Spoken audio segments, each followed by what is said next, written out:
오늘은 드디어 만나다라는 제목으로 여러분들과 함께 은혜를 나누고자 합니다.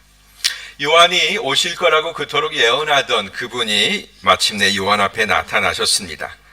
왜냐하면 하나님께서는 자기 아들을 요한의 증거를 통해서 세상에 드러나게 하시려고 작정하셨기 때문입니다.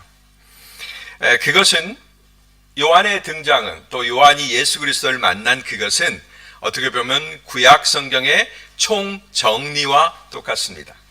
우리가 예수님이 오실 거라고 예언했던 많은 선지자들이 있었죠. 대표적으로는 이사야, 호세야, 여러 선지자들이 이렇게 있었습니다. 구약의 종합, 한마디로 이렇게 구약을 줄인다면 그분이 오신다입니다. 우리가 안고 있는 이 모든 모순과 어려움과 곤경과 난관과 우리의 한계를 극복시켜주기 위해서 하나님이 작정하시고 세우신 그분이 우리에게 오신다.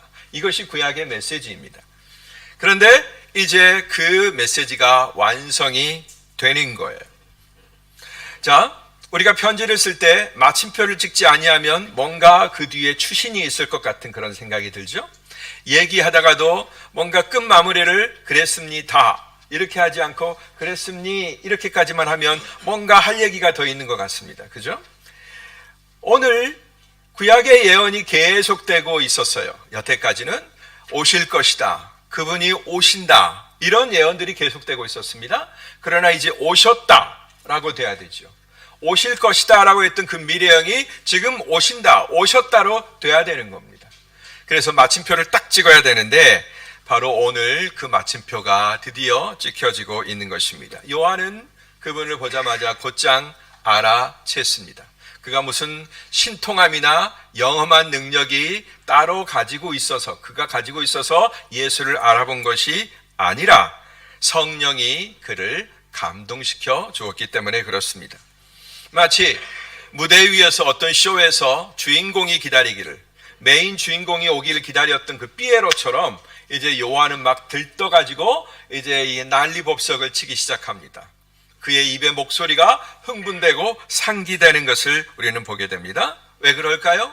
이제 드디어 내 인생의 목적 되신 분이, 내가 이 세상에 나오고 살아가는 목적 되신 그분이 자기 앞에 오셨기 때문에 그래요. 그 자기 앞에 오신 분을 홍보하고 드러내는 것이 요한의 인생의 목표거든요. 그런데 그분이 딱 자기 앞에 오셨으니 여러분 얼마나 황홀하고 기쁘겠어요?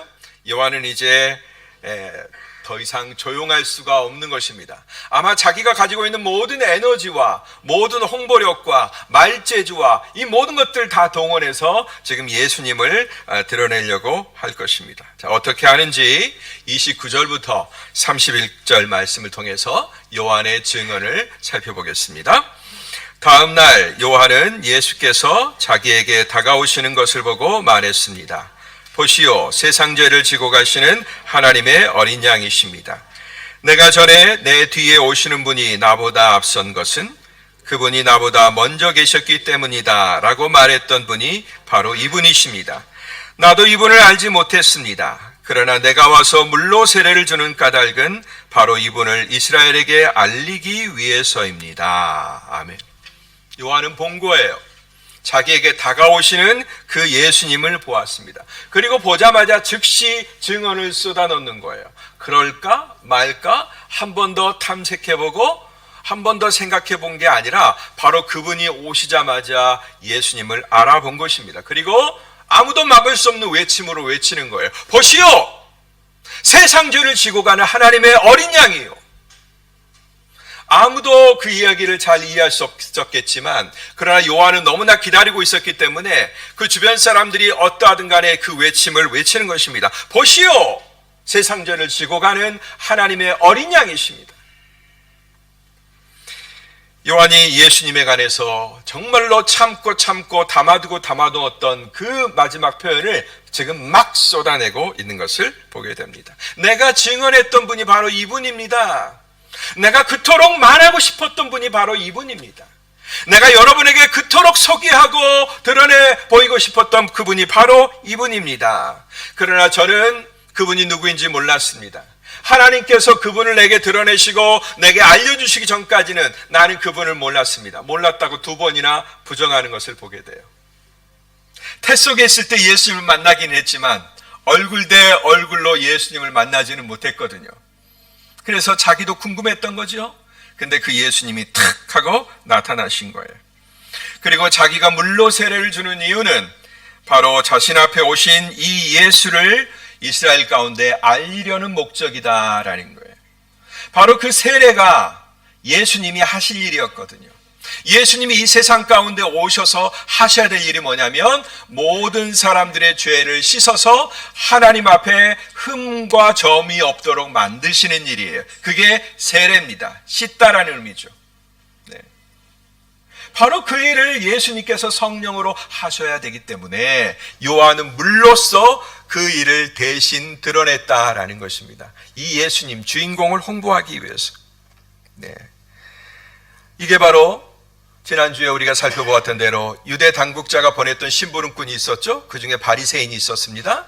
당신이 선지도 아니고 아무것도 아니라면서 도대체 왜 세례를 주는 것이요? 라고 물었던 그 질문을 여러분들이 기억하고 계실 거예요. 바로 그 질문에 대한 답이 오늘 주어지는 것입니다. 왜 세례를 주느냐? 그래, 나는 바로 내 앞에 오신 이분, 성령으로 세례를 주실 이분을 소개하기 위해서 나는 물로 세례를 주었다. 이렇게 소개하고 있는 것입니다.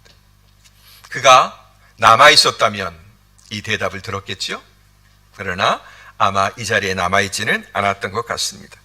자, 그렇게 예수님에 대해서 직접적으로 증언했던 요한이 이제 자기 증언에 대한 표적에 대해서 말하고 있는 것을 보게 됩니다. 32절, 34절 말씀 보겠습니다. 다 같이 시작. 그리고 요한은 또 이렇게 증언했습니다.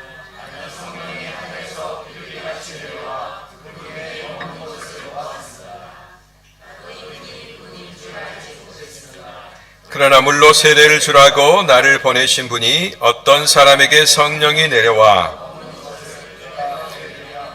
그가 바로 성령으로 세례를 줄 분임을 알라고 일러주셨습니다.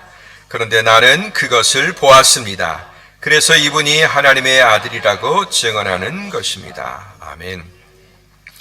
제가 성령이 나오니까 갑자기 좀 흥분을 해가지고 목소리가 처음부터 좀 커졌네요. 요한은 이어서 자신이 본 광경을 증언하고 있습니다. 내게 물로 세례를 주라고 하신 분이 나한테 시켰다. 나한테 알려주셨다.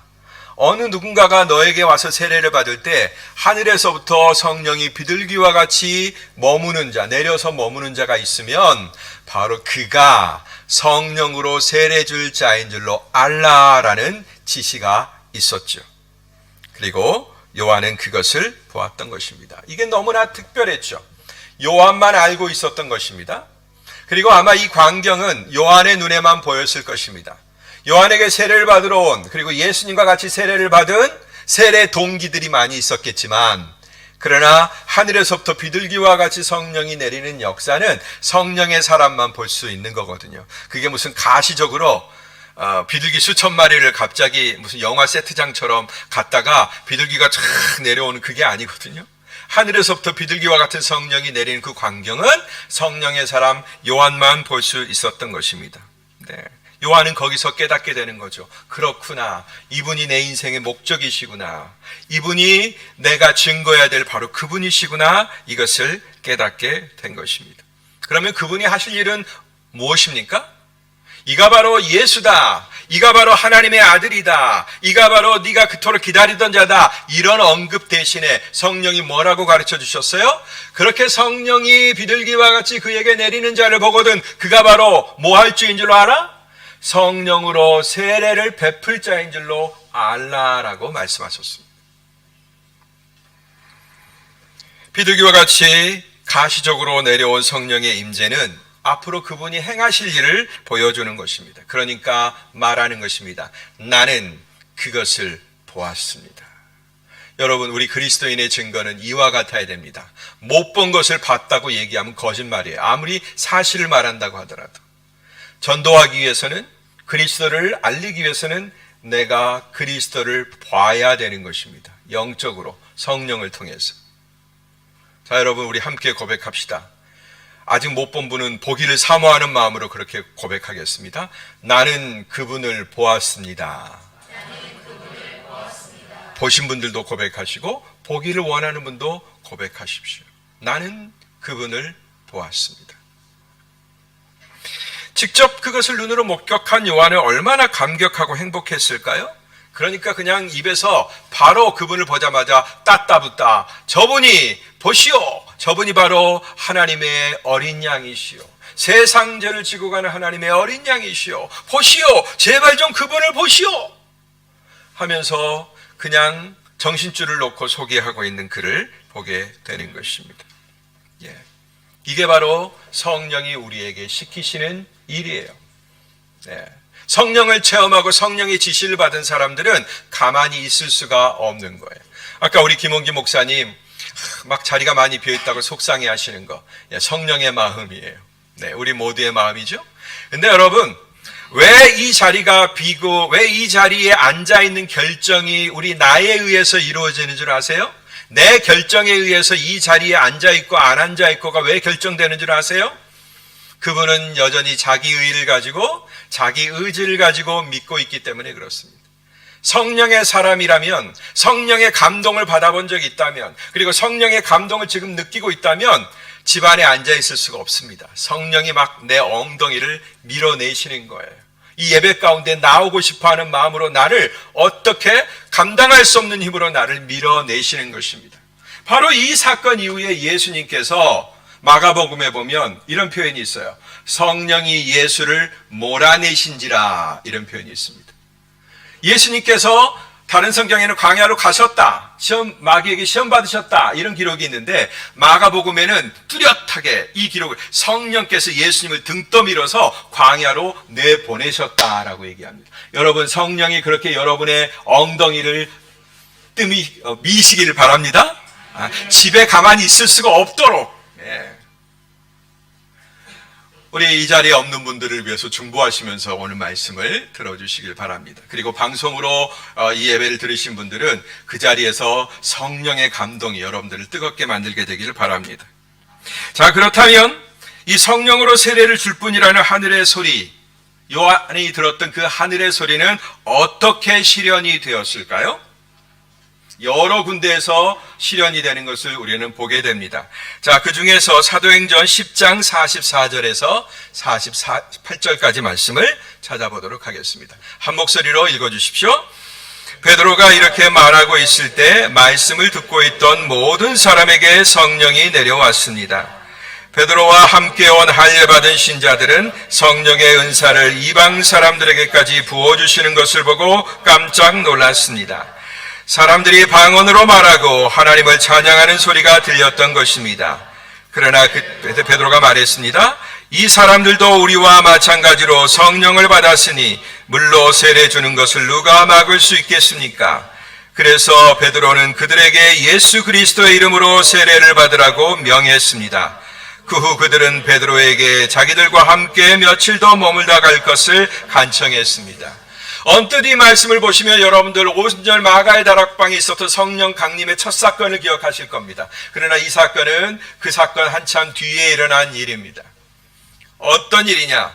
베드로가 코넬리우스라고 하는 사람에게 초청을 받아서 저 요빠, 지금의 이스라엘의 텔아비브 공항이 있는 그 근처입니다.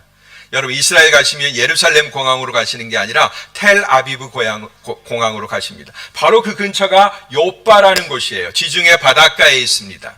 그 먼 지역에 베드로가 왜 갔을까요? 바로 고넬료라고 하는 백부장의 초청을 받아서 거기 가게 됐습니다. 그리고 갔는데 거기서 꿈을 꾸게 돼요. 하나님께서 보자기 네 기퉁이가 뭔가에 묶인 뭔가를 하늘에서 땅으로 떨어뜨려 주셨는데 온갖 막 부정한 짐승들이 그 안에 있었어요. 이스라엘 사람들은 절대 먹지 않는 야생 동물이 그 가운데 있었습니다. 그리고 더 큰 것은 뭐냐면 그거 보는 것도 징그러운데 먹으라 그러는 거예요. 먹으라. 주님, 베드로가 깜짝 놀랍니다. 주님, 저는 여태까지 추하고 더러운 것, 말씀에 어긋난 것, 율법이 금하는 것을 먹어본 적이 없습니다. 이런 부정한 것을 먹어본 적이 없고 부정한 것을 상대해 본 적이 없습니다. 그러나 영거푸 그 환상이 베드로에게 지나갔습니다.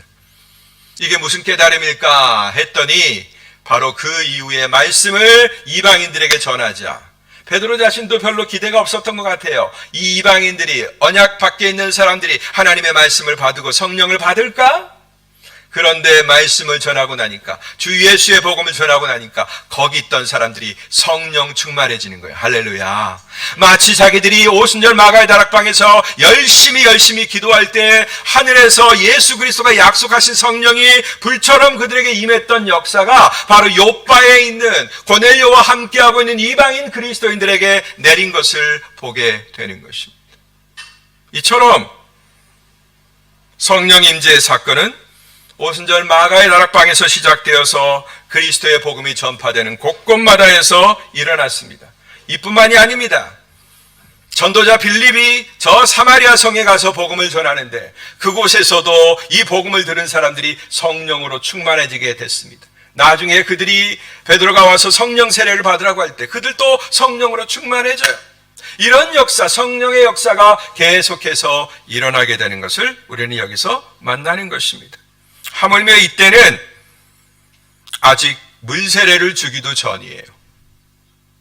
요바에 있는 사람들이 물세례를 받은 적이 없어요? 성령 세례 받은 이후에 거꾸로 물세례를 받는 겁니다. 우리는 보통 물세례를 받은 다음에 성령 세례를 받는다고 이렇게 순조적으로 생각하고 있죠? 근데 사실은 성령 세례가 먼저인 것 같아요. 성령이 오셔서 내 마음에 감동해 주시고 주 예수에 대한 믿음을 주시자 우리는 그것으로 말미암아 우리의 신앙을 고백하게 되죠. 그것 없이 내 스스로 신앙을 고백하는 사람은 이 세상에 하나도 없습니다. 만약에 자기 스스로 먼저 고백했다고 하면 그건 뭔가 제대로 모르고 고백한 거예요. 그렇죠? 성령 세례가 먼저인 것. 이 순서를 예수님이 바꿔버리셨어요. 그리고 성령 세례 받은 사람들은 물 세례를 통해서 온 교회 앞에 내가 성령 받았음을, 성령 세례 받았음을 드러내고 고백하게 되는 것입니다. 그리고 우리는 이제 한 색깔이 되었습니다. 한 가족이 되었습니다. 라고 선언하는 거죠. 여러분, 바로 예수 그리스도의 이름이 증거되는 그곳에서 모든 자들이 정말로 그 순전하게 복음을 받은 자들은 이 성령을 받았다라는 사실을 기억하시게 되기를 바랍니다. 우리가 만난 이 사건들, 이 두 가지 사건은요, 요한이 목격한 것과 베드로가 목격한 이 두 가지 사건은 따로따로인 것 같지만 서로 연결되어 있습니다. 하나는 요한복음의 1장에서 지금 복음서에서 말씀하고 있는 사건이고 사복음서가 모두가 말씀하고 있는 사건이죠. 그런데 또 하나는 이미 예수님이 승천하시고 제자들만 남겨졌고 사역하는 가운데 저 요바에서 만들어진 사건이다라는 것입니다. 지역도 다르고 시간도 다르지만 그러나 이 사건은 서로 하나로 연결되어 있다라는 거죠. 예수님은 성령 세례를 당신이 받으시는 모습을 요한에게 보여주심으로써 무엇을 계시해 주셨어요? 요한에게 내가 바로 성령으로 세례를 줄 자다라는 사실을 요한에게 보여주셨고 요한의 증거를 통해서 세상에 선포되게 하셨죠. 그죠? 선포가 있었습니다. 그 다음에 오늘 욥바로 내려갔던 베드로는 어떻게 됩니까? 바로 자기도 뜻하지 못했는데 할례받은 자들, 언약 안에 있었던 자들의 여전히 소유다라고, 복음조차도 우리들의 소유다, 이 언약 밖으로 흘러간 적이 없다라고 철저히 믿었는데 그러나 예수님께서 그 경계를 허무시고 예수의 이름이 증거되는 모든 곳곳에서 예수 그리스도를 영접하는 모든 영혼들이 성령을 받는 것을 알게 되었고 보게 되었다라는 선포가 먼저이고 나중에 그 결과가 계속 이어지고 있는 것을 우리는 여기서 보게 되는 것입니다. 여러분, 이와 같이 성령의 역사는 끊임없이 이어지고 이어지는 줄로 믿습니다. 그것이 누구에게까지 이르느냐? 바로 오늘날 저와 여러분들에게까지 오게 된 것입니다. 이제 또 다른 증거가 남아있겠죠? 오늘날의 성령 세례는 어디에서 일어나고 있는가? 오늘날의 성령 세례도 여전히 유효한가? 오늘날에도 여전히 성령께서 그의 능력으로 활동하고 계시고 주 예수를 믿는 자의 심령 가운데서 역사하고 계시는가? 그걸 증거할 자들은 누구인가요? 바로 성령을 받은 나죠. 여러분이죠. 아멘? 자, 여러분, 그런데 우리의 증거가 왜 그렇게 무기력해졌을까요? 요한의 증거를 보십시오. 너무나 단순 명료하지만 얼마나 힘이 있습니까? 베드로의 증거를 보십시오. 그 증거를 보고서 많은 이방인들이, 복음의 복자도 몰랐고 율법의 율자도 몰랐던 사람들이 예수를 믿고 성령을 받고 방언을 말하고 하나님을 찬양하지 않습니까? 그런데 오늘날 우리의 전도는, 오늘날 우리의 삶은 왜 이렇게 지지부진하며 성령의 역사하고는 별로 상관없는 것처럼 보일까요? 저는 우리의 전도 현장을 봅니다. 수많은 전도 운동을 바라봅니다. 우리 CCC 선교사님들 계십니다마는 사형리로 전도 열심히 해봤습니다. 그리고 나중에는 전도 폭발 훈련을 또 열심히 받아서 엄청나게 요약된 그 복음의 요약지를 가지고 수많은 사람들을 만나보았습니다. 때로는 어떤 사람은 영접했고 어떤 사람은 영접하지 않았습니다. 오늘도 전도하시는 많은 현장에서 우리 선교사님들이 그와 같은 일들을 경험하게 될 것입니다. 자, 거기에 이런 말이 있어요. 지적 동의가 아니다. 예수 그리스도가 아셨던, 예수 그리스도가 일으키셨던 그 역사에 대한 지적인 동의가 아니고 우리는 그것을 믿는 거다라고 분명히 우리가 전도를 합니다. 그리고 그분들이 고개를 끄덕이며 예수를 믿기 원합니까? 아멘 하고 예수를 영접합니다. 그러면 우리는 영접 기도를 해주죠. 사랑하는 주님, 이 사랑하는 형제가 오늘 예수님을 구주로 영접했습니다. 주님, 이제부터 예수 안에서 잘 자라나게 해주십시오. 그리고 나서 전도를 마치고 기쁨으로 막 갑니다. 내 마음 가운데 기쁨이 있습니다. 네, 이게 보통 우리의 전도입니다. 근데 수많은 전도자 여러분, 그렇게 하시고 나서 정말로 내 마음 가운데 성령이 주시는 그 기쁨이 막 넘치고 그러던가요? 그렇게 전도를 받아보신 여러분들, 정말로 내 인생의 핵가닥 변하고 혁명적인 메시지가 내 심령 안에 들어오고 내가 이전에 전혀 알지 못했던 새로운 기쁨과 에너지가 내 배꼽에서부터 올라오는 것을 느끼시던가요? 저는 뭔가가 빠졌다라는 것을 수많은 전도를 통해서 체험할 수밖에 없었습니다. 뭔가가 빠져있다. 뭔가가 빠져있다. 그리고 우리는 너무 쉽게 인정해버린다. 너무 쉽게 어떤 고백에 대해서 사실이라고 인정해버린다. 그게 다른 사람의 고백도 내가 그렇게 인정해버리지만 더 아픈 것은 내 고백도, 내 입술의 고백도 너무 쉽게 그렇게 인정해버린다라는 걸 깨닫게 되었습니다. 그러나 여러분, 예수 그리스도의 복음은, 예수 그리스도가 내 안에 심어주신 그 생명의 능력은 그렇게 무덤덤하게 오는 건 아닐 겁니다.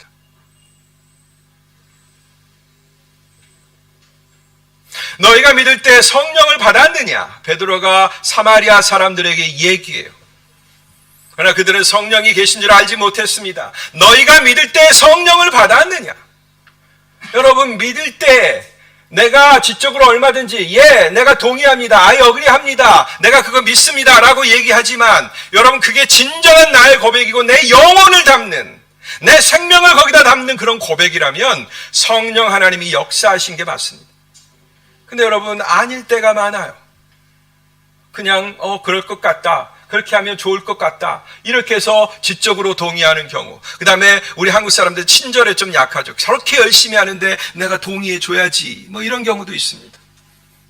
아마 터키 사람도 우리랑 비슷하니까 그럴 것 같아요. 근데 여러분, 이걸로 우리가 안심하면 안 된다라는 것이요. 그랬으면 교회가 벌써, 이 지구상의 교회가 꽉꽉 차고 하나님의 나라가 벌써 우리에게 임했을 거예요.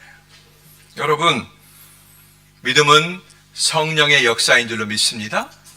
믿음의 진정한 고백은 성령이 뱉어내게 하는 그런 역사인 것입니다. 그 성령을 받은 사람은 자신 안에 이전에 없었던 뜨거움과 말할 수 없는 감격을 맛보게 됩니다. 이것은 예수 그리스도의 복음, 그 복음을 순전하게 어린아이처럼 받아들이고 믿고 고백하는 자에게 일어나는 하늘의 은혜라는 것입니다. 여러분, 이런 역사가 그냥 나에게 습격될 거라고, 이 성령의 역사가 나에게서는 그냥 사라질 거라고, 나에게는 없어도 된다고 그렇게 믿지 마십시오. 여러분이 예수 그리스도를 구주로 영접하는 순간 전혀 다른 세계가 여러분 안에 들어오는 것입니다.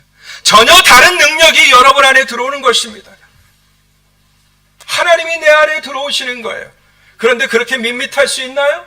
살아계신 하나님이 내 영혼 가운데 들어오셔서 나를 점령하시고 나의 주인 되시는 그 엄청난 사건이 아무런 미동도 없이 아무런 감정적 격동도 없이 그렇게 일어날 수 있나요? 아니요.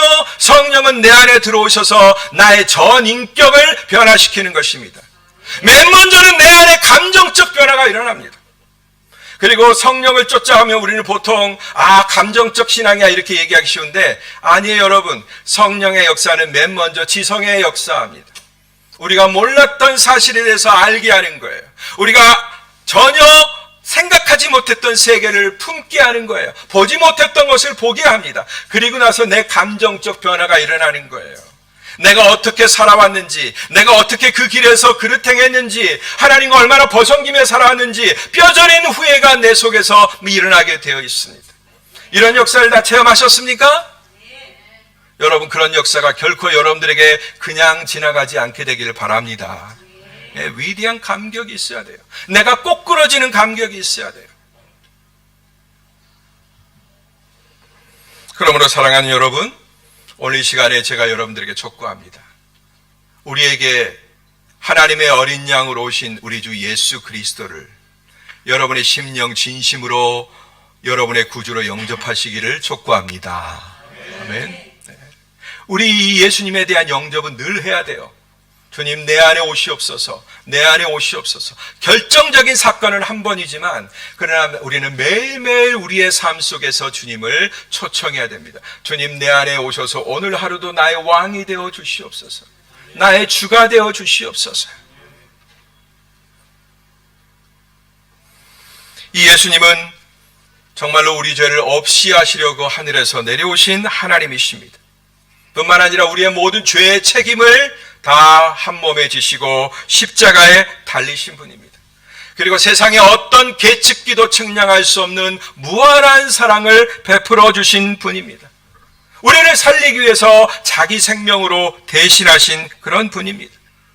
이것을 믿고 고백하는 자에게, 이 놀라운 사실을 내 영혼 안에 내 뼛속 깊이 받아들인 자에게 성령이 그를 덮으실 것입니다.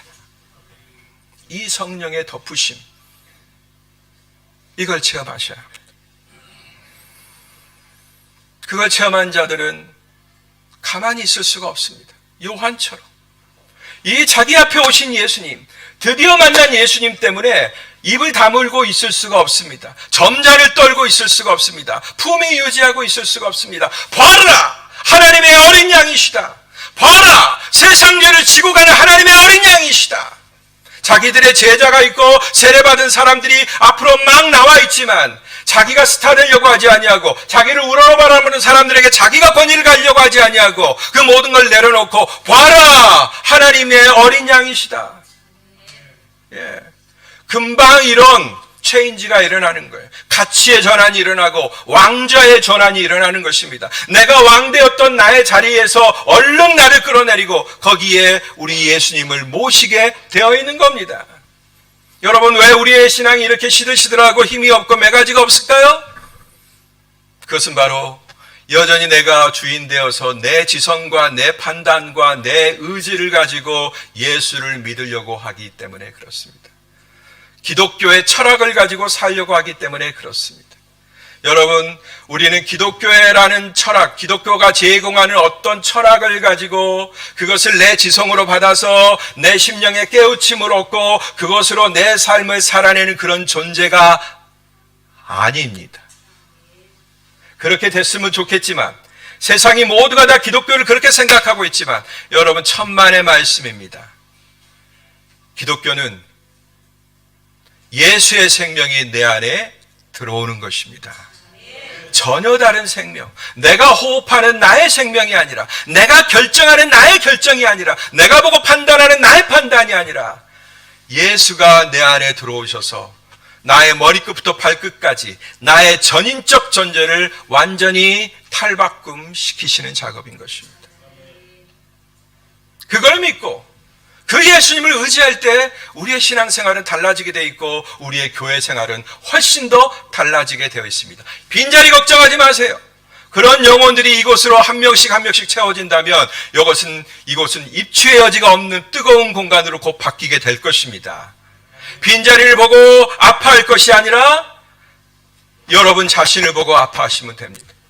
예수의 사람 되고자 하는, 예수와 동일체가 되고자 하는 그런 열망으로 여러분 한 사람 한 사람이 무장되신다면 여러분 안에 혁명이 일어날 것이고 변화가 일어날 것이고 놀라운 전도의 능력을 가지게 될 것이고 여러분의 말에 권세가 생기게 될 것입니다.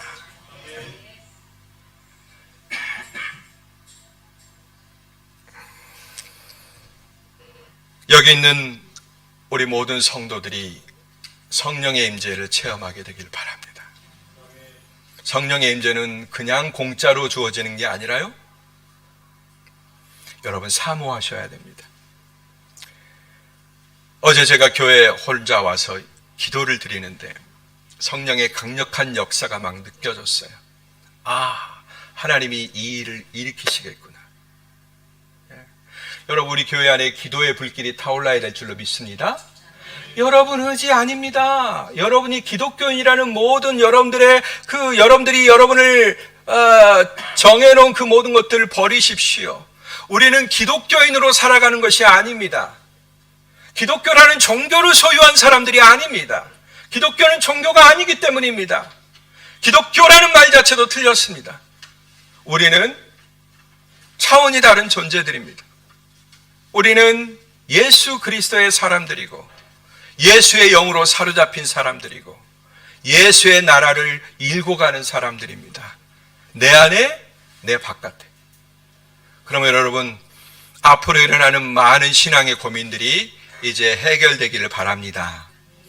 딱 하나, 이 예수의 성령이 우리에게 오셨는데 그것을 별로 좋아하지 않냐고 반대하는 존재가 있어요. 내 안에. 그게 뭐냐? 내 바깥에는 사단이라는 녀석이 있고 내 안에 그런 존재가 딱 하나 있는데 그게 바로 내 육신입니다. 왜요? 우리는 죄로 말미암아 오염되어 있는, 책임은 제거가 되어 있지만 여전히 오염 상태에 있기 때문에 내 몸이 그걸 별로 즐거워하지 않습니다. 우리의 육체가 좋아하는 것은 이 세상 사람들이 좋아하는 거랑 본질적으로 전혀 다르지 않아요. 그들이 누리는 것, 그들이 먹고 마시는 것, 그들이 노는 것, 그들이 경험하는 것 다 같이 하고 싶습니다. 그러나 여러분, 두 주인을 섬길 수 없다라는 주님의 말씀을 기억하시게 되길 바랍니다. 주님이 오시면 한 분 주님이 여러분의 주인 되시는 거예요. 주의 말씀이 여러분의 삶과 철학과 모든 원리를 지배하시는 거예요. 이런 변화가 우리 모두에게서 일어날 때 우리 이스탄불 한인교회는 정말로 부흥의 불길 가운데로 들어가게 될 줄로 믿습니다. 이 일을 위해서 기도하러 나오십시오. 기도하셔야 됩니다. 기도할 때 우리가 성령의 사람이 되는 것입니다. 이 놀라운 축복이 오늘 예배 가운데 또 예배를 드리는 여러분들 가운데 모두에게 임하게 되기를 주의 이름으로 축원합니다. 우리 함께 기도하겠습니다.